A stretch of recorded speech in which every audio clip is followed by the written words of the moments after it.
جی ناظرین، خبروں کے سلسلے کو آگے بڑھاتے ہوئے خبر شامل کرتے ہیں گڑھ مہاراجہ سے محمد عمر فاروق کی بتائی ہوئی تفصیلات کے مطابق جشن عید میلاد النبی صلی اللہ علیہ وآلہ وسلم کے حوالے سے ہر سال کی طرح اس سال بھی معروف سیاسی شخصیت چودھری گوشہ آرائیں اور چودھری جابر علی کے ڈیرے پر محفل میلاد النبی صلی اللہ علیہ وسلم کا انعقاد کیا گیا، جس میں لاہور سے آئے معروف نعت خواں شکیل قادری پیراں والا نے سمام باندھ دیا۔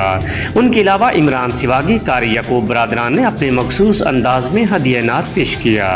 اس موقع پر رکن پنجاب اسمبلی حلقہ پی پی 130 رانا شہباز احمد خان، سرپرست اعلیٰ انجمن تاجران مین بازار گڑھ موڑ چودھری جابر علی آرائیں، عثمان قدیر چیمہ، رانا فرحان، محمد خان آوان، نعیم اظہر، ملک سکڑے، نزاکت علی، خرم شہزاد، مہر مدثر عباس، ڈاکٹر محمد افضل، ڈاکٹر غلام شبیر، چودھری عارف، محمد زہیب، محمد شعیب، سبحان، چودھری منا سمیت سینکڑوں کی تعداد میں لوگوں نے شرکت کی۔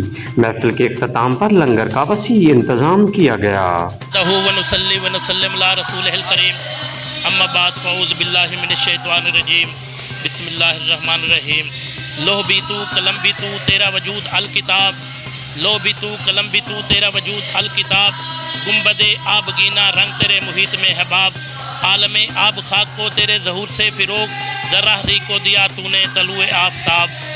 آج 17 ربیع الاول بروز جمعۃ المبارک محفل میلاد منعقد کی جا رہی ہے۔ ہم جو ہر سال محفل میلاد اسی جوش و خروش سے مناتے ہیں اور مہمانان گرامی جو آتے ہیں ان کی حوصلہ افزائی کرتے ہیں، اور اللہ تعالیٰ اسی طرح ہمیں ہر سال محفل میلاد منانے کا اور جذبہ عطا فرمائے۔ اس لیے تو کہا ہے نگاہ عشق و مستی میں وہی اول وہی آخر وہی قرآن وہی فرقان وہی طٰہٰ وہی یاسین۔ بسم اللہ الرحمن الرحیم۔ یہ جو آج دا پروگرام ہے محفل میلاد کے سلسلے منایا جا رہا ہے، اس طرح سے ہر سال پہلے بھی منانے ہیں تو اللہ پاک سانو ہر سال منانے توفیق عطا فرماوے، اور جتنے مہمان لوگ آئے ہیں اسی انہوں کا شکریہ ادا کرنے ہیں۔